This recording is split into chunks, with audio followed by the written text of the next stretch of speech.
আমি এর আগেও এই দারুণ শক্তিমান এবং ভীষণ মেধাবী অভিনেতাকে নিয়ে কথা বলেছি, আফরান নিশো।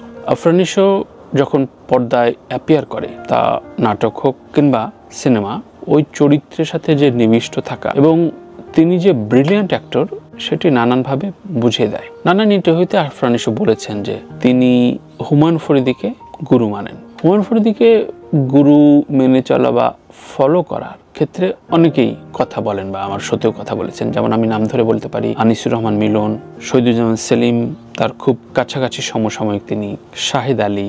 সো এনারা বেশ কজন রয়েছেন যারা অনেকটা সামনে রেখে। আরও একজন রয়েছেন সাজু খাদেম। কেউ কেউ হুমায়ুন ফরিদীর মতো করে কথা বলার চেষ্টা করেন, অন স্ক্রিন সেইভাবে দর্শককে আকৃষ্ট করার চেষ্টা করেন। এর ভেতর দিয়ে দর্শকরা একটা আলাদা মুনশিয়ানা পেয়েছে আফরান নিশোর ভেতরে, এবং সে কারণেই এই যতগুলো নাম বললাম তার থেকে আফরান নিশোর ফ্যান বেস, দর্শক গ্রহণযোগ্যতা আলাদা এবং একটা অন্য পর্যায়ে গিয়েছে।